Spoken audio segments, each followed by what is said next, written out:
get yourself a log, and some of you got logs outside just now, and these are just to make this bowl. I mean, there's other ways of doing this, but if you want to make this bowl, cut the log in half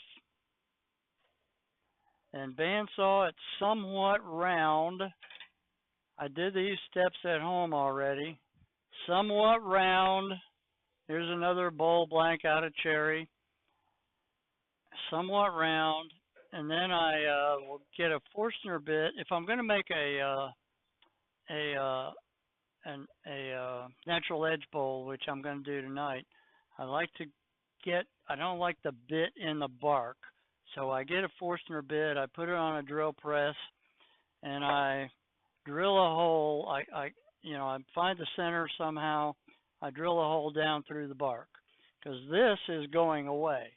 This hole is going to be gone. The bowl will be, out of here, and this will be the top of the bowl, and the bottom of the bowl will be down here. When the bowl is done, it'll sit like that on the table. This was a natural edge bowl I did the other day out of practicing for this demo, because I always practice. And, I didn't work on it. I didn't do a lot of finesse on it or sanding or finishing. I mostly just want to get through the steps of building a bowl. And then when you're at home, you'll take a little more time to get it smooth and sand it and finish it and work on it a little more. I'm just trying to cut the shape out of the tree tonight.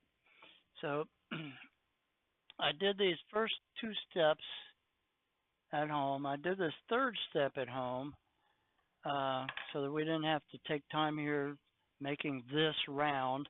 So the third step would be take this and mount it on the lathe and make it round. And then we're going to start here tonight with step 4. So when I take it out of the log, if this is your half log here, you have basically two choices. You got a half log, and you've got the grain inside the wood. There are these dashed lines. If you turn the bowl with the bottom in the center of the log, then you're going to get a natural edge bowl, because the edges of your bowl are going to be here and here. You're going to get a natural edge bowl like that. And you'll find that when you cut it that way, the shape of the bowl will cut through all these lines of grain, all these annual growth ring lines of grain. And I find them to be much more appealing to look at. And I also like the natural edge. I find that to be more appealing to look at from an artistic point of view. If you decide, but you're going to sacrifice a good bit of wood in doing this. Your bowl will end up smaller. If instead you decide to turn the biggest bowl you can get out of that log, you turn it, and here's your half log, and you turn your bowl from the shape of the log, from the shape of the wood, with following the shape of the tree. But I think you'll get a larger bowl, but it won't be as pretty. So it's up to you. I mean, us woodworkers, we think of conserving wood and saving wood and using every bit of wood that you can. But when you become a bowl turner, you just throw it away. It's trash. Get rid of it. You're going for beauty, not function so much. If you're going for function, you might want to do this. If you're trying to make 8 salad bowls exactly the same, you might want to do this. But I don't find that to be very fun. So I try to keep the bark on them. I saturated the outside brim of this thing with super glue a couple days ago and let it set.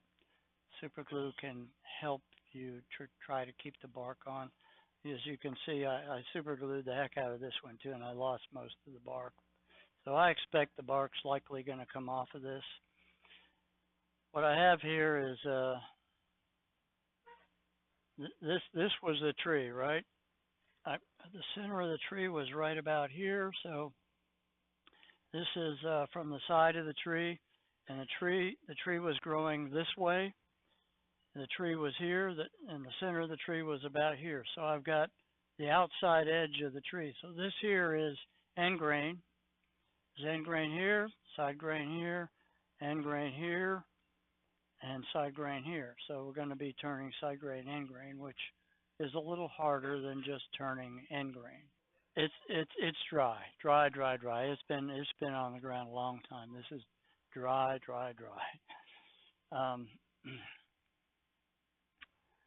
So there's a whole bunch of different methods of mounting a piece of wood on the lathe.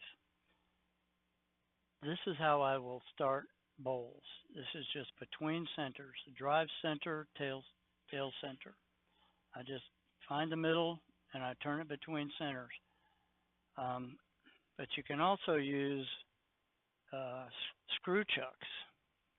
This little one-way chuck here's got a screw that you can fasten in there. You can put it in, take it out.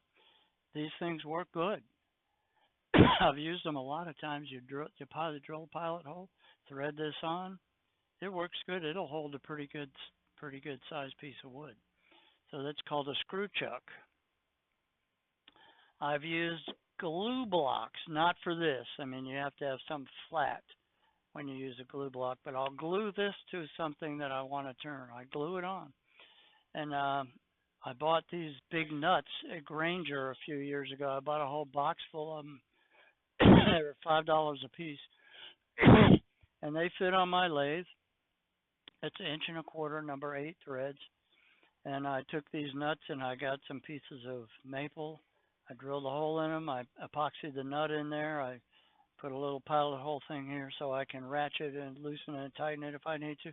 And then I put some sacrificial pieces on the glue block so that I can save the glue block. When it comes time to take the piece off, I cut the sacrificial piece away, and then I'm done, you know, so I can reuse this thing. I use these things over and over and over and over and over. So these Granger glue blocks. I've used vacuum chucks. This thing mounts on the lathe, and something like this will go in the end of the lathe. This is not made for this lathe, I don't think. This is made for my lathe at home. But and this is hollow through here. This shaft, the center line of this thing is hollow. For this purpose, you can stick this in here, and there's a hose that goes to a vacuum pump that I have. And if I mount this on there and then I put something over this, it'll suck a vacuum on it and it'll stick. And I can turn the bottom of a bowl, or I can turn a vessel, or I can, you know, turn it. It has to be a complete piece. I mean, it sucked so hard it tore the bottom out of one of my bowls one time. So I use it a lot. I use it a lot. They come in different sizes. Here's a small one, a medium one, and there's one that's bigger. It's about 10 inches. And these little orange rubber grommet things that are fit on here, those come from Rubber Chucky. RubberChucky.com is a great source for all kinds of rubber gizmos to help with lathe turning. Good stuff. But you got to have one of these. This spins, so when the lathe is spinning, this part's still and this spins with the lathe. So you got to have one of these gizmos for your lathe.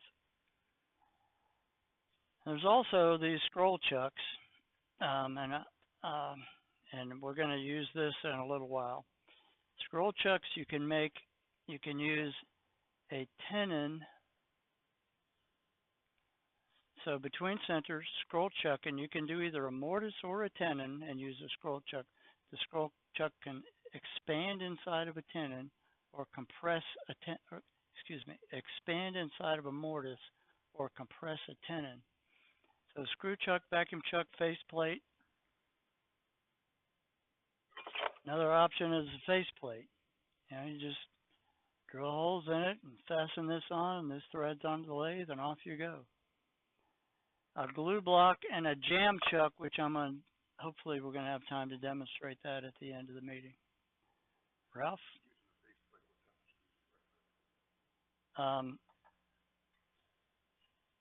wood screws, and I would try to get them fat and short.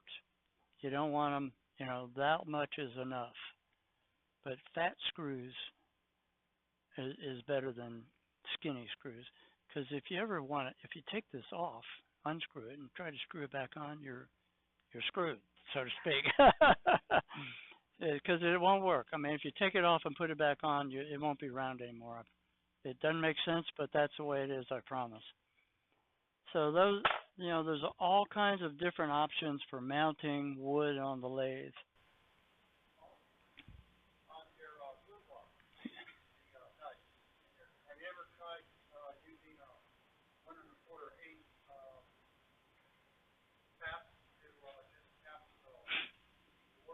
I haven't. I don't have a 1 1/4 tap, but if you had one, that would be fine. Yeah.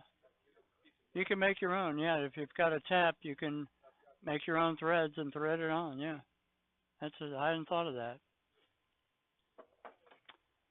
So, going to use a bowl gouge a lot tonight.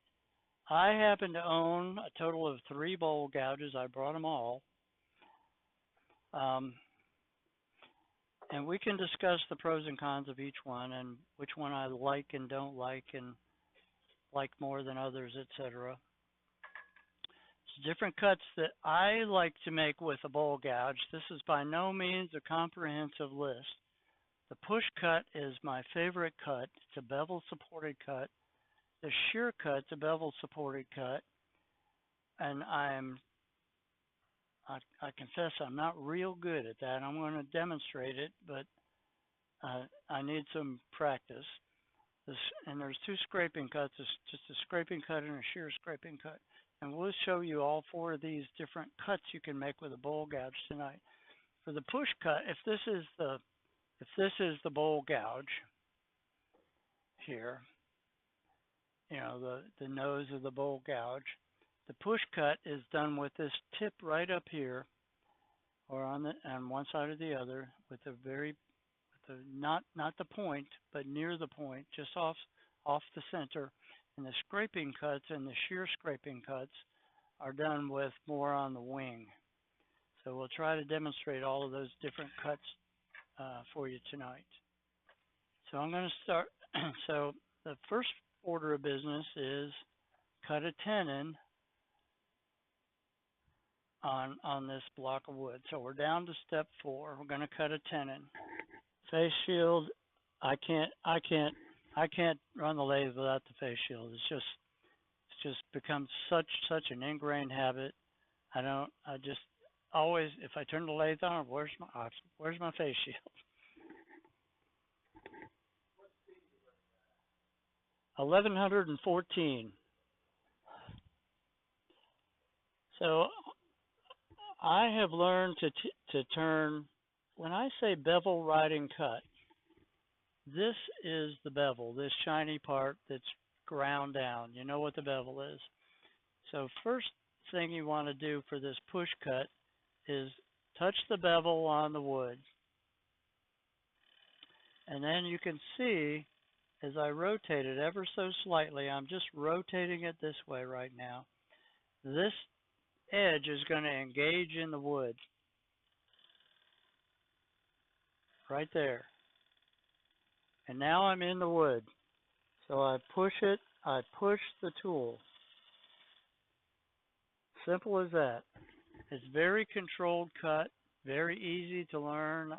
I love doing this cut. I do it a lot. You can also, touch the bevel. If I rotate the tool this way, rotate it towards my body, it will engage the edge as well. If you do this though, now you're out on the point, and I find it much harder to control the tool. You're much more likely to, you're trying to get a smooth, even surface.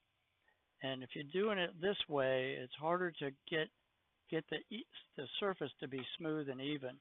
But this way, I'm kind of pushing the tool longitudinally, and I can do that a lot more with a more controlled fashion than I can do this and keep it in a straight line. The other thing I would say is when you're cutting this part of the bowl, if this is the wood grain, these are the fibers of the wood coming out the side of the bowl. And if I'm trying to cut in this direction, what's going to happen? It splits, it splinters, yeah. So I'm pushing the fibers up, and this fiber I'm cutting right here is not supported. But if I cut downward, then when I cut this fiber, it's supported by the fiber underneath it, supported by the fiber underneath it, etc. So you'll get a better, smoother cut if you can manage to cut in sort of the downhill direction. So which direction would that be on here? This way or that way? If I'm gonna cut this material off, which way would I go? I go right to left. This is my right. I go from here to here, right? I go up the side of the bowl, from the bottom towards the top. From the bottom of the bowl, I got this upside down. Let's do it on this side, from the bottom of the bowl towards the top. If this is the outside of the bowl, I go from the bottom of the bowl toward the top. On the inside, I want to go from the top of the bowl toward the bottom. So that gets you the smoothest cut. Let's see what happens if we go the other way, and we'll go both ways and see what the difference is. That should be fun. $12.99.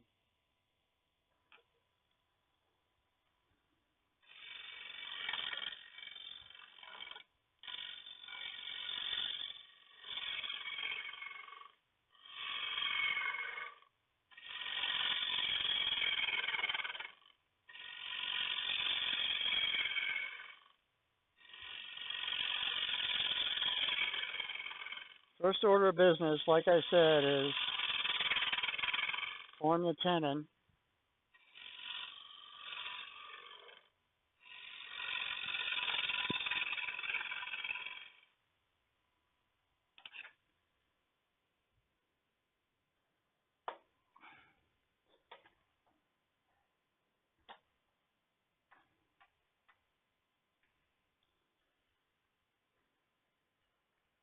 So I just need to remove some of this wood from here to form the tenon. And the tenon I want, this is the chuck I'm going to use. And the tenon I want, I made this little thing here to say, you know, this is for a mortise, this is for a tenon, this is how deep the jaws are. So I can use this little thing I made here, say, well, that's about the size of tenon that I want.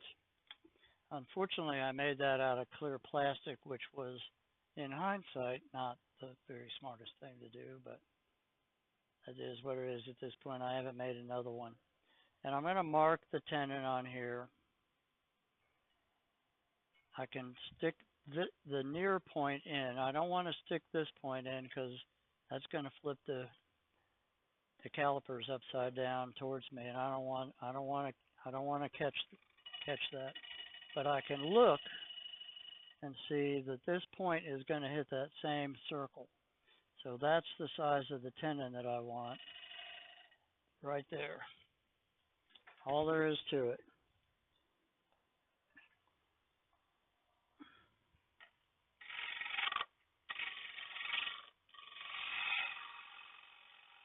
And the bevel is riding on the surface, and I'm just engaging the tip of the tool.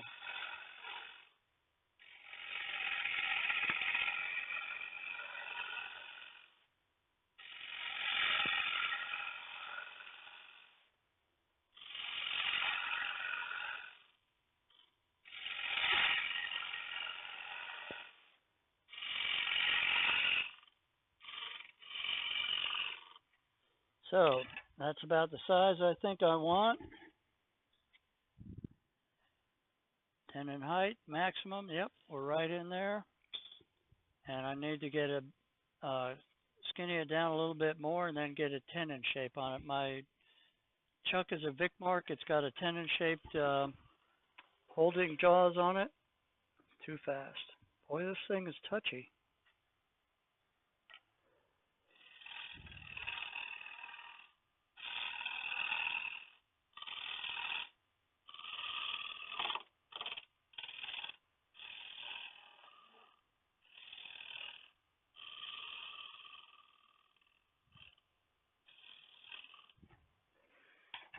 Why do you all go watch NASCAR?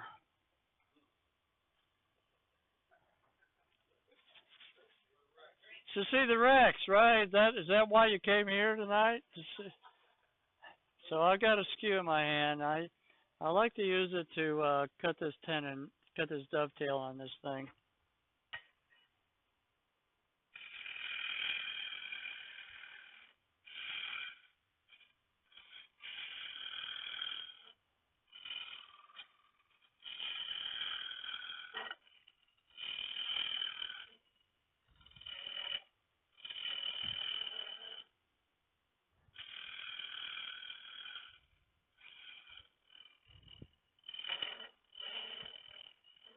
So there we go.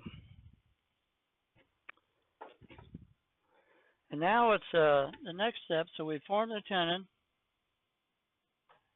and we're going to now form the outside. Going to shape the outside before we turn it around. So our bottom of our bowl can be probably above the tenon. Sometimes if you got a real small bottom bowl, you can put the bottom inside the tenon, but I like to get the tenons as small as possible. And so I don't usually get the tenon in the bottom of the bowl. The bottom of the bowl will be above the tenon. So we're going to go this way first.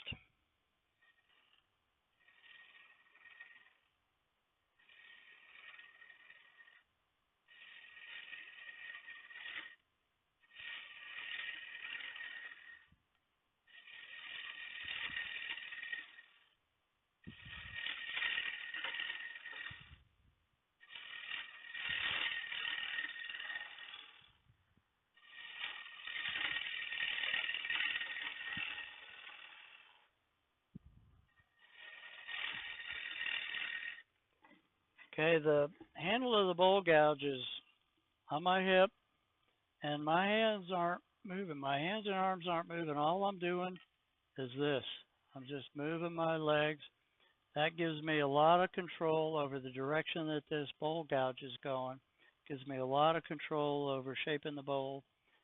And, you don't make mistakes. If I was trying to do all this, it'd be all over the place.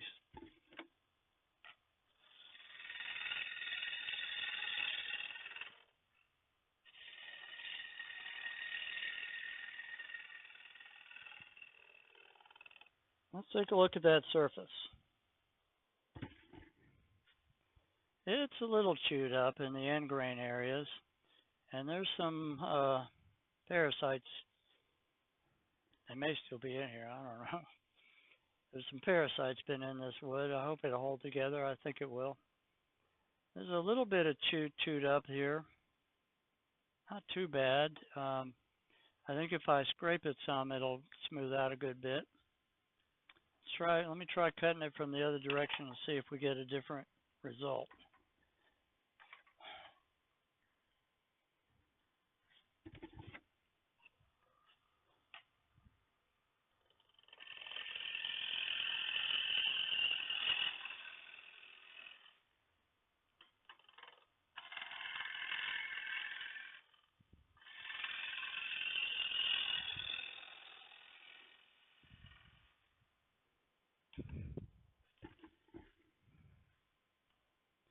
It's not bad. It's maybe a little bit worse, but not bad. Sharp tool. I still try to, go downhill rather than uphill when I'm turning.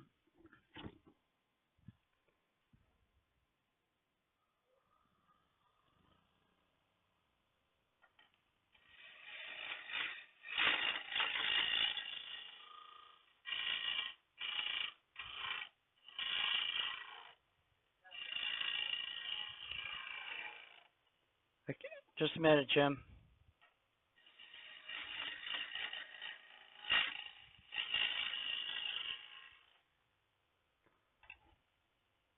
What's that? No, it's bevel riding. I am definitely riding the bevel. I've got the tool here. You want to come up and look?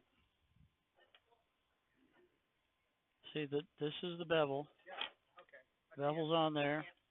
Yeah. Okay. Yeah, it's on the bevel. Unsupported cut would not be. It would catch. It would catch, and I'd run the risk of throwing it at Michael. We don't want to do that.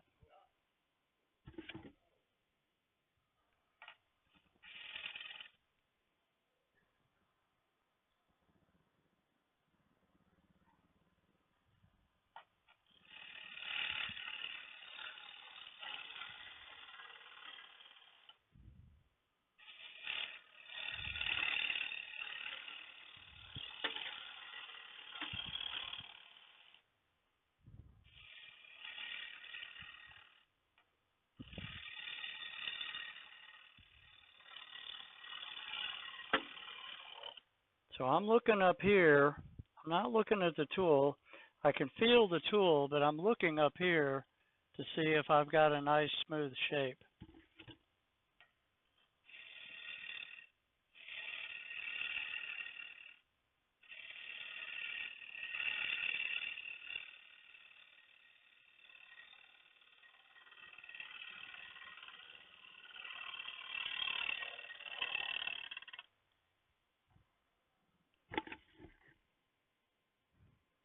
We've got a bowl, you know.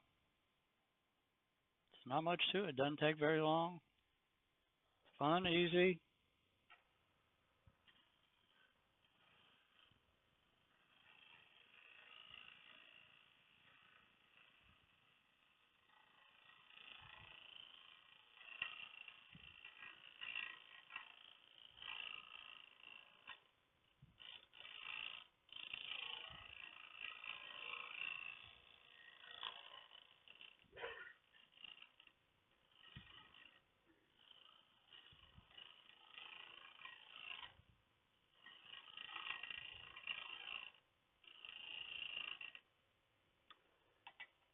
So,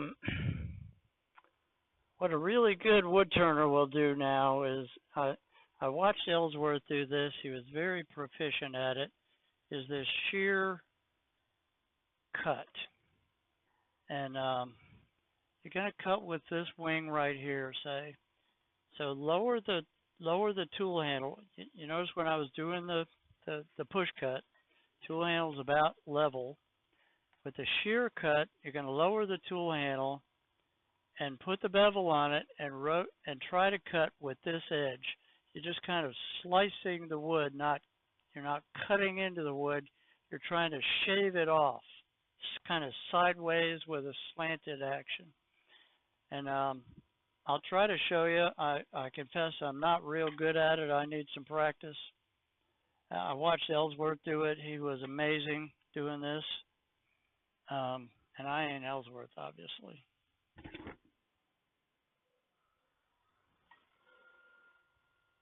Golly. So I'm on the bevel. I'm going to rotate the tool this way so that this edge engages, and I'm going to try to bring the tool along the edge of the side of the bowl and just clean it up.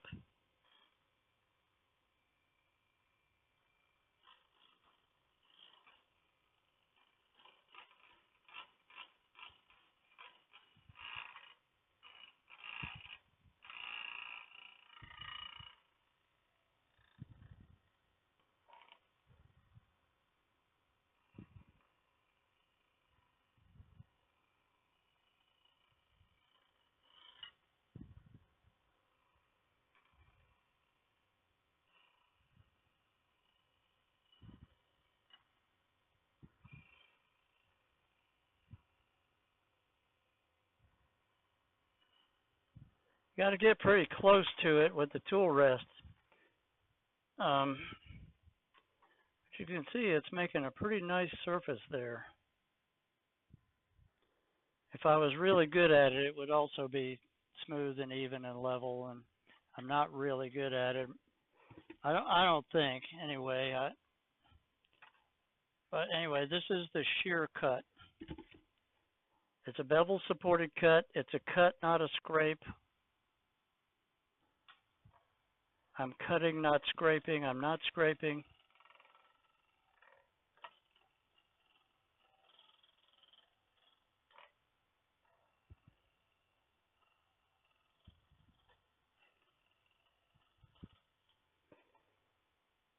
So that's a shear cut. The next tool cut I'll show you is a scrape, and that's just with this edge. It's just present the edge. It's not bevel supported. You just present the edge of the bowl and scrape it.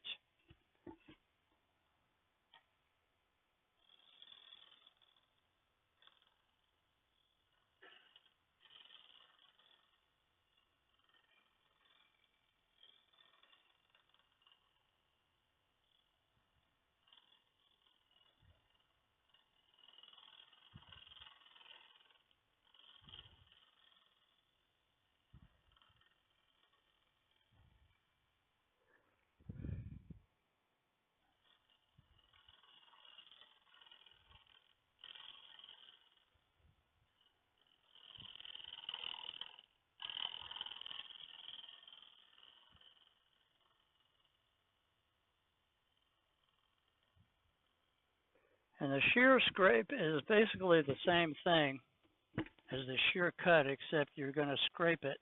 You do that by lowering the tool handle and almost closing the flute way down and just presenting this edge at an acute angle at a tangential to the wood and scraping a little bit that way. It's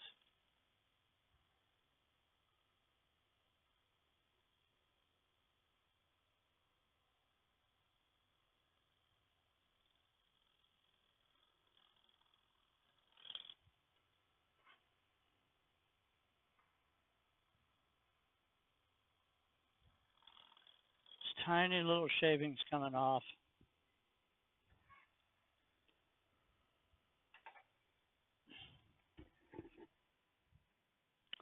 And now that's not bad, you know. At this point, I'm going to say I like it. It's fairly smooth. At home I would spend a little more time on it. You want to look for flat spots. There's a flat spot right there. Not too much on the rest of it. So a little bit right there, and you just want to take out these. But I'm not going to take a lot of time to do that tonight because I want to get through this whole thing.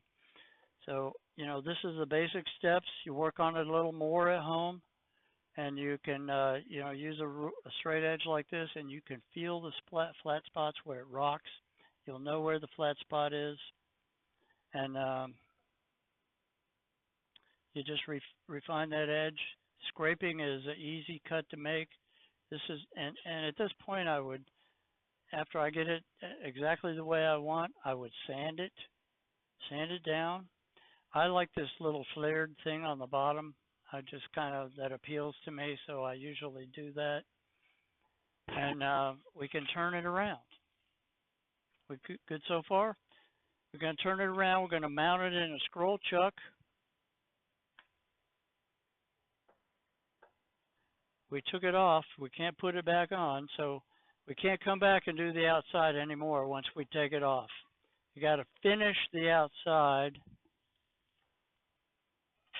before you try to take it off and do anything else.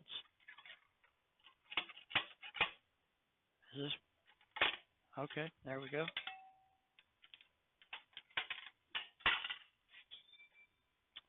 Something went on the floor.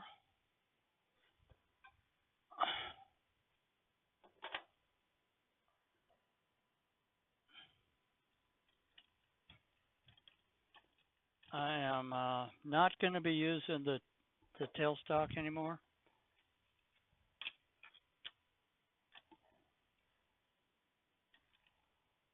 So we're going to open this up a little bit.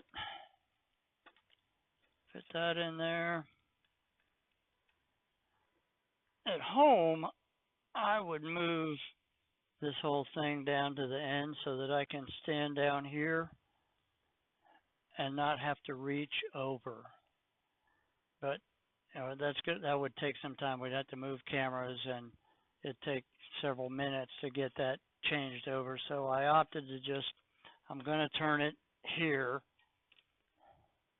But at home, I wouldn't do it this way. Yeah,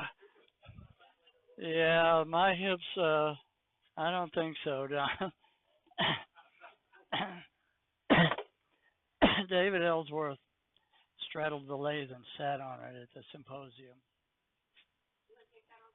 I'm going to see. I think it's going to need to come off. Yeah, let's take it off because I don't want it bumping on the floor. Thank you very much for your help, Keith. I would move, this headstock slides, but I'm not going to.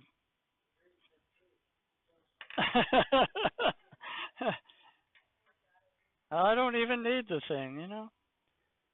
So, see, that's not going to work, is it? We got to get the tailstock. We got to get the tool rest out of the way of the wood blank. It's a good idea, yeah. So all I'm going to do is hollow this thing out, and I like to use the same push cut going in here as I used on the outside.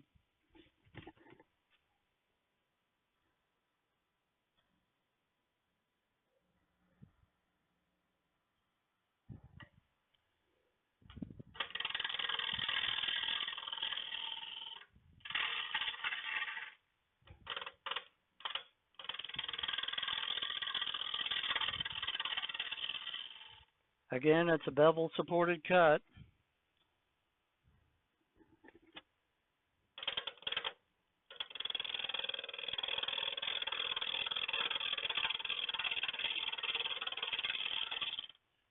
When I introduce the bowl gouge to the blank, if I do it like this, it'll skate.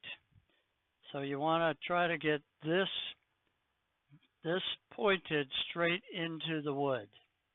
Not up, not down, straight into the wood. This camera is going to be in, I'm going to get bumped. Can I just move it back a little bit? Is that okay? That's good. See, I'd rather have my hand here, but since I'm leaving the tailstock, the headstock where it is, I've got to put my hand out here.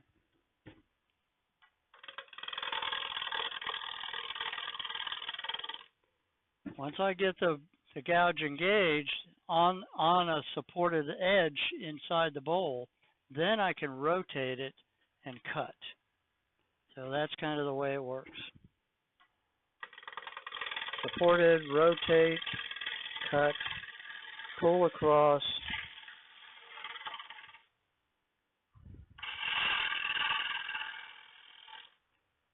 I'm a little high.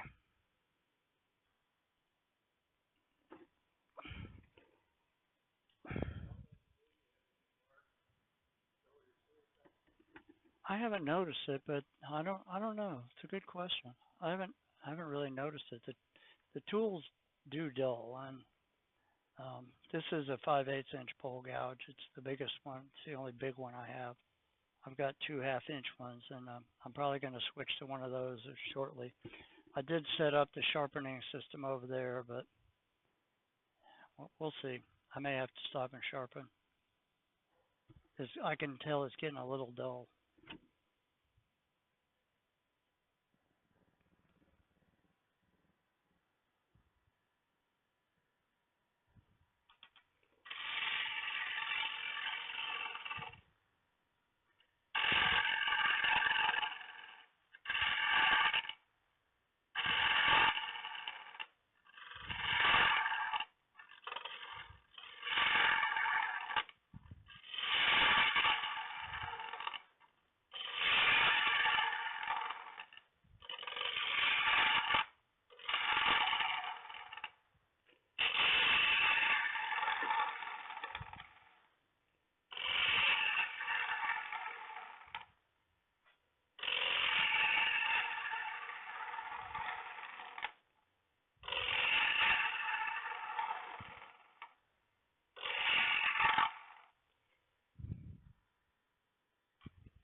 trying to get some of that center out so that I can rotate this and try to get it inside a little bit more.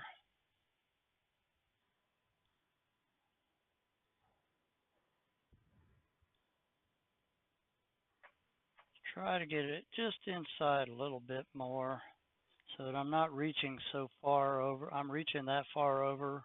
When I was doing it a minute ago, I'd rather reach over this far. I have a lot more leverage on the tool if I'm reaching this far than this far, so I'd rather get it closer rather than farther. It's just, you'll feel it. It's easier to control. And so I need to work out here some and thin this down to the final bowl thickness. That's the next objective, is work on this out the top of the bowl, and you got to finish the top of the bowl. You can't go once you go deep in the bowl, you're done with the top. If you touch it again, it'll vibrate. You run the risk of breaking it. So you got to finish the outer edge first, and then go in. I'm gonna try. This is a Thompson V-groove 5/8 inch bowl gouge. This is a robust parabolic 1/2 inch bowl gouge. I haven't had this too long, and honestly, the jury's still out. This is my favorite bowl gouge. I'm saving it for last. It's a Thompson 1/2 inch V-groove, and I'm trying this parabolic shaped bowl gouge. They come in 3 shapes: parabola, V, and U. And I've never had a U, but this was the first one I ever bought, and I love it.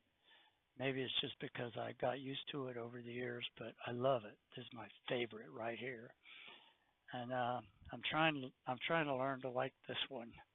I'm not quite there yet.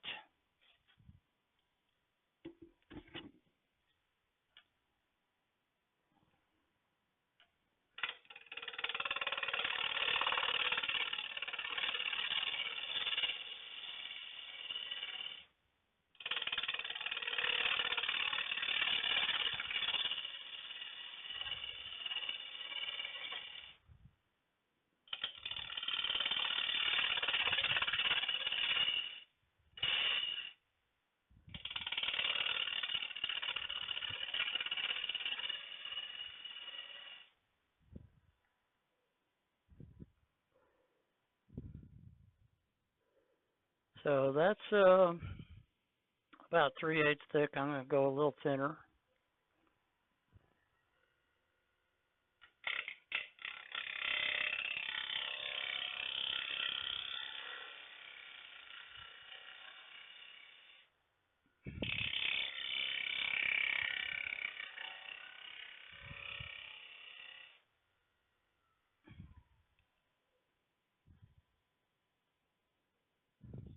See a crack here. It's not through, so I think we'll be okay. That's about as thin as I want to go right there. And I can feel that, I'm trying for a uniform wall thickness from top to bottom. I can feel it's still a little thick underneath.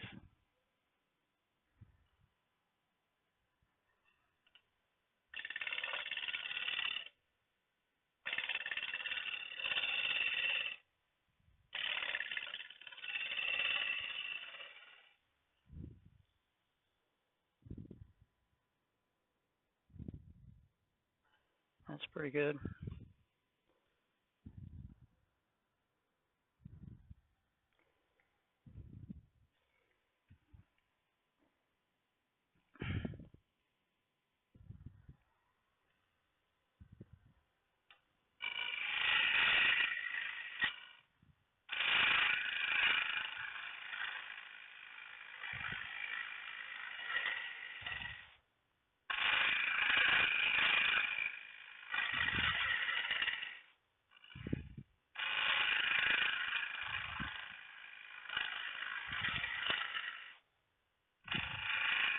I got to be careful out here because I can't see the spinning top edge of this bowl. And if I get a little too far over here, I'm going to hit it. I don't want to hit it, so I got to be careful about where the tool is entering into the wood.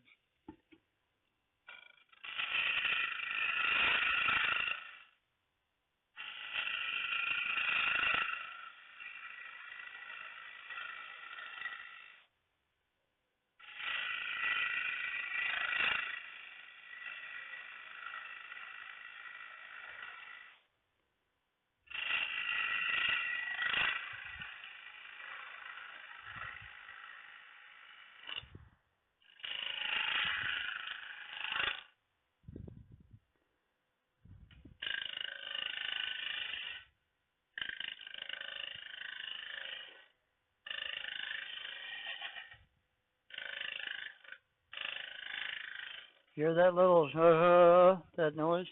I'm getting a little close to losing it there. That's a start of loss of control.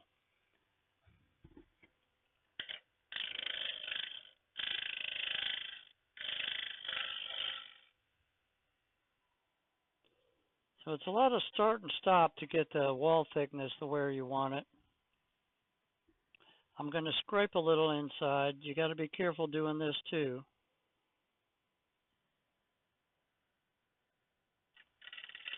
Just the lower edge of this wing right here, just scrape it a little bit.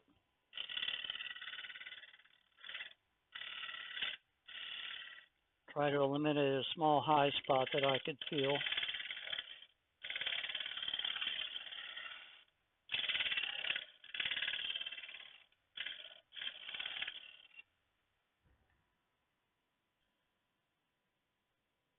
Okay, that's pretty good.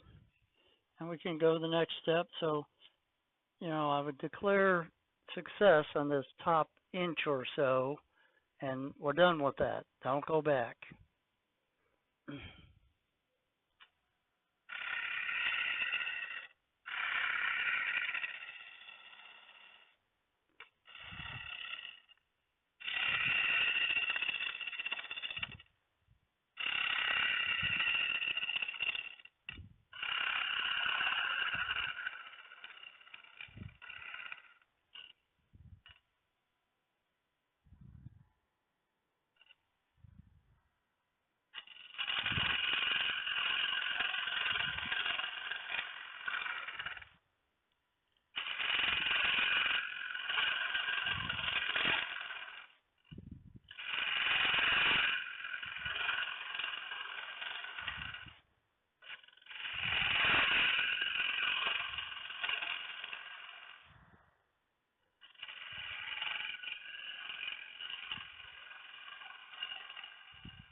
Pretty aggressive cuts, and you have to be careful about too aggressive, especially in soft woods or.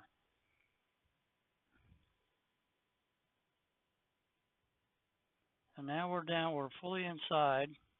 You notice it's going to be thinner out here than it is here because the bolt.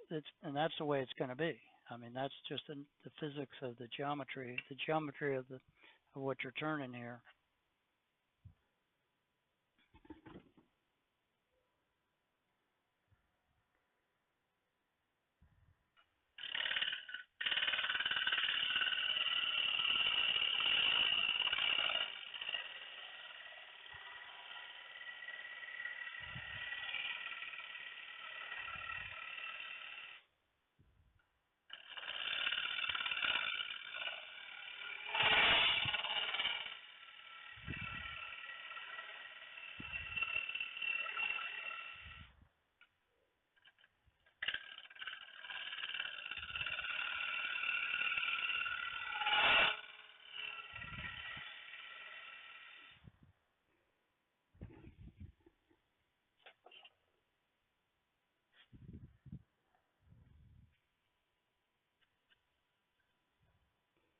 And we need to start working about right down here.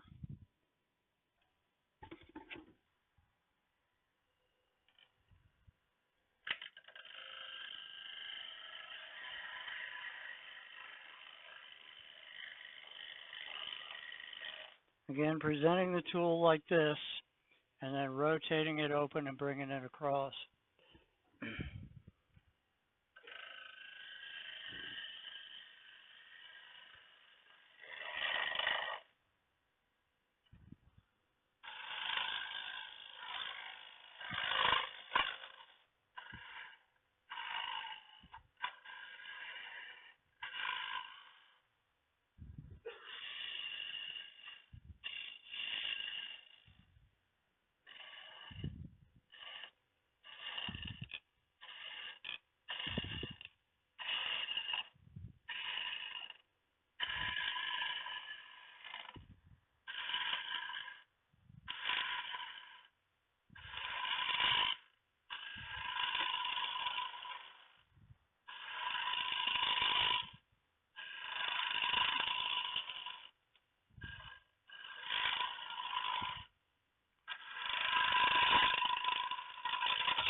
A lot of chips.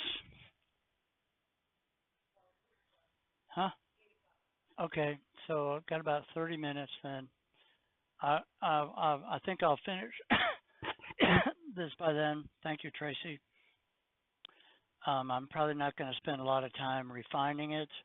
It's just about concepts right now, and I want to turn it around and cut the tenon off and show you how that works, and then that's it.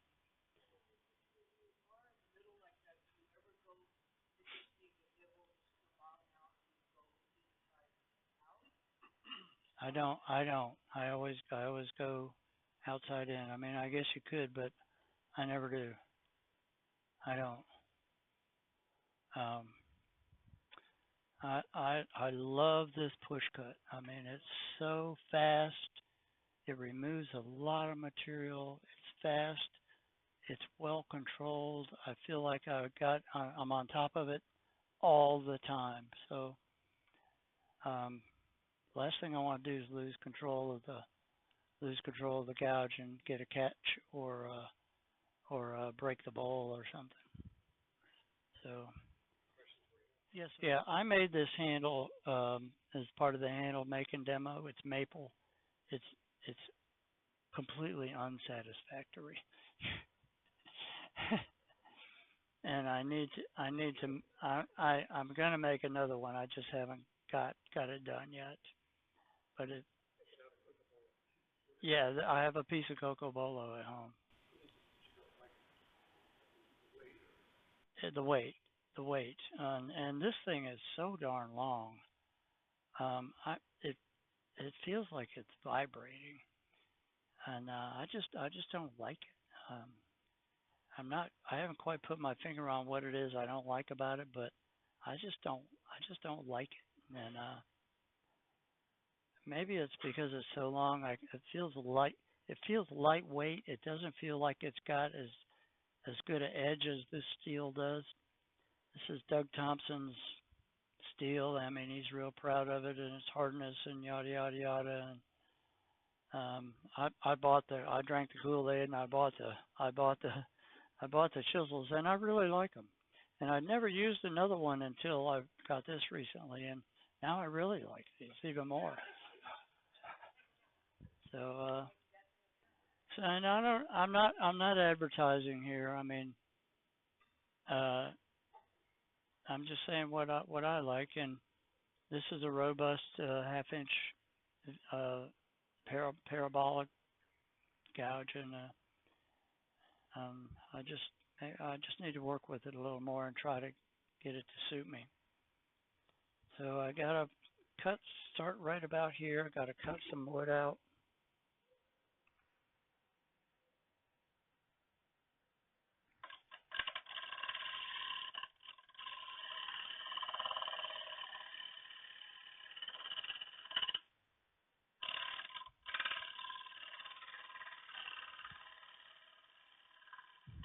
And I'm looking down here because I can see the cut when I'm looking down here. I can't see it when I can feel the gouge, and I can look there and see what's going on.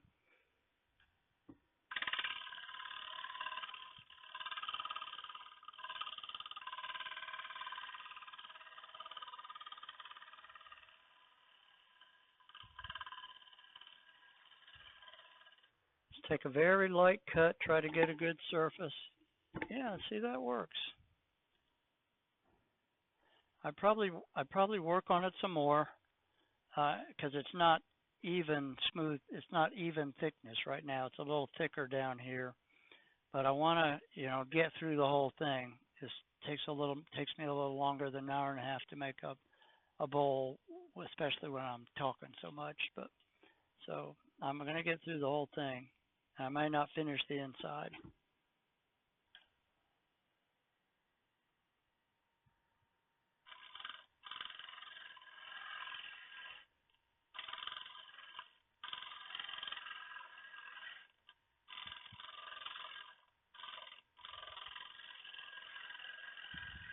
Is my head in the way of the cameras?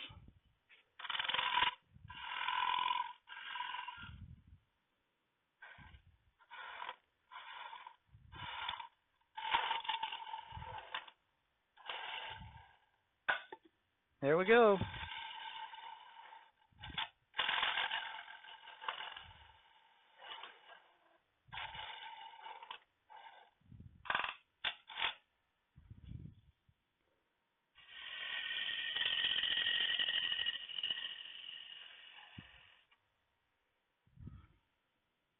Time to start thinking about the bottom and where we're at.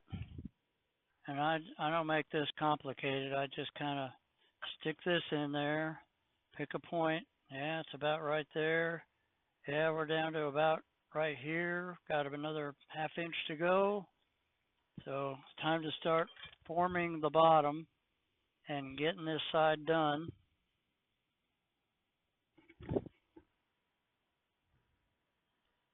It's a little bit thick right here, but I'm going to just leave it for now.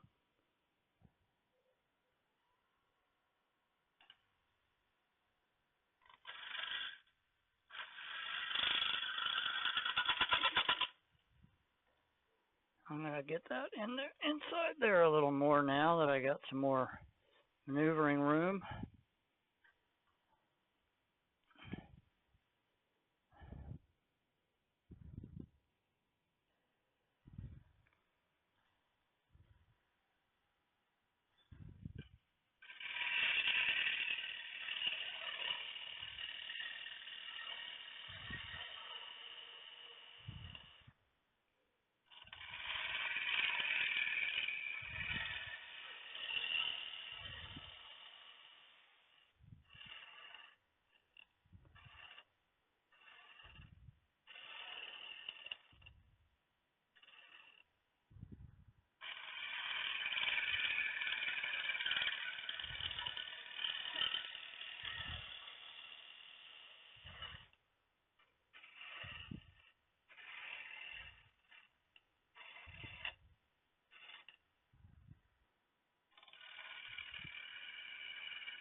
A nice light finish cut. I need to lower that again.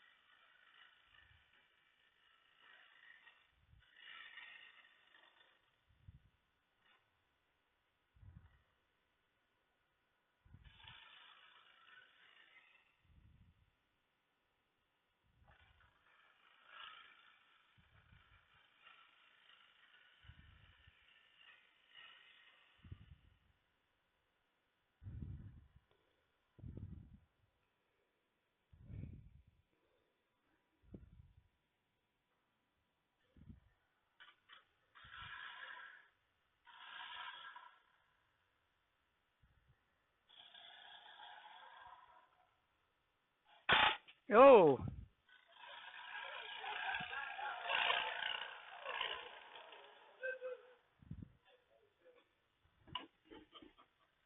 you got good reflexes. Did something fly off? Yeah.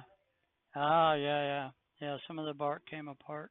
I'm not surprised. It's full of wormholes over here, and I touched it, and it just didn't have the strength to hold up to that. I'd work on the bottom a little more before I called it quits, and I want to show you this. This is a negative rake scraper. I took the time at home to grind this, edge. Excuse me. And it forms a wire edge along the top of this corner right here. And that wire edge is very sharp and will remove shavings. This is pretty smooth inside, believe it or not. It's not too bad. It's a little rough because I didn't take much time to smooth it out and get it all even. But I just wanted to show you this negative rake scraper.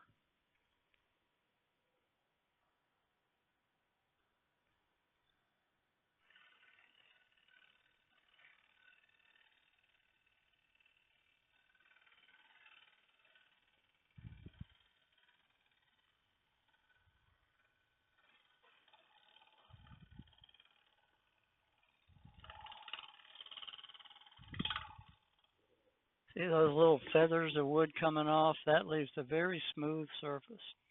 So my preference is cut. Cut is my first thing that I want to do. I always want to cut. My distant second choice is to scrape, and my distant third choice, the last of all, is to sand. So cut, scrape, sand. If you're buying carbide tools, you can't cut. They only scrape. So you don't get the pleasure of cutting and seeing the chips fly. And I mean, part of the reason I do this is for the fun of it. I like to see the chips flying all over the place. So I'm going to take this off of here now and turn it around, and we're going to take the bottom off. Thank you. We'll be done in plenty of time. I'm going to need the tailstock again. So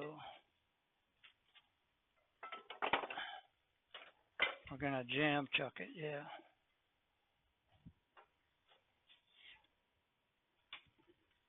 I'll work on getting it off if you work on that. So all we're going to do is, stick it on here or on something and run this tailstock up. There it is. I need this. And I still have a hole here from when I had it on here before. It's actually two holes. We're going to have to figure out which one's which. I don't want to use this, honestly. It's too big, too clunky. So a jam chuck, you could use this. You could use this for a jam chuck. Anything that'll just kind of push against the bowl, and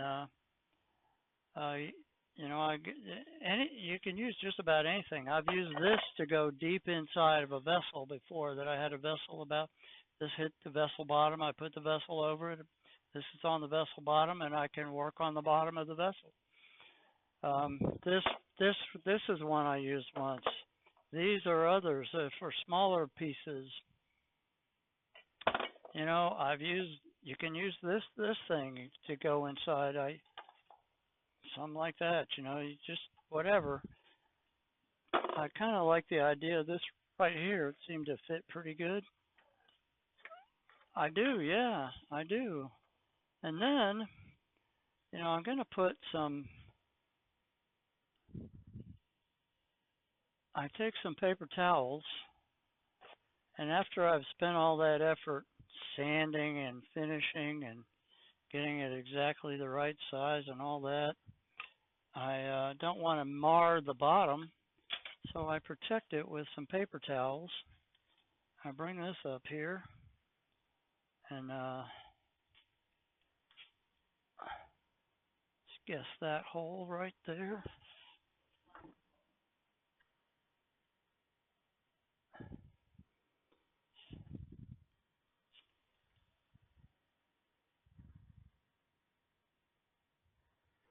That's pretty good. So now we're just going to cut this tenon off.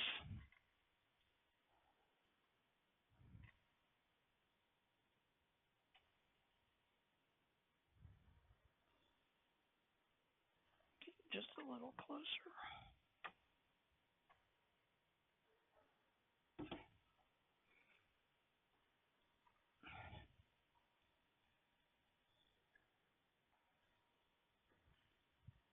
And smooth the bottom.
See if we got it kind of flat-ish. I will leave a little high spot out here so that this doesn't sit right smack on the table, this corner. I'd like to just leave a little shadow line there. Keith Leonard taught me that a long time ago. He said, it looks like it's growing out of the table. Oh. Oh, so it's a little concave on the bottom, except for right in here. I'm going to take a little of that off.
A little more off of that center area.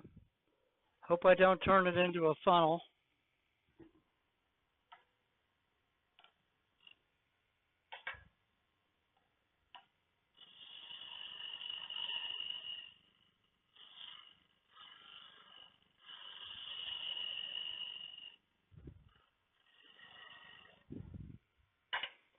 And I just use a parting tool to take it down a little bit more.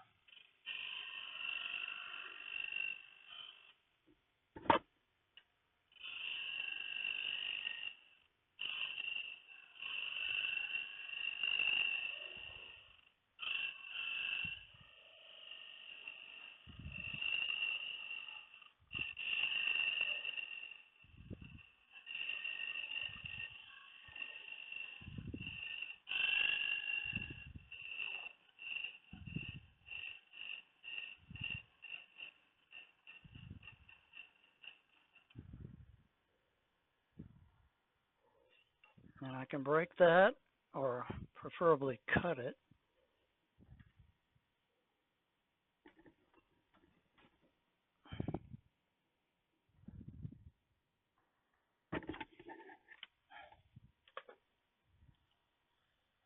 Chisel that off a little bit and sand it, and it's invisible. And voila, easy peasy.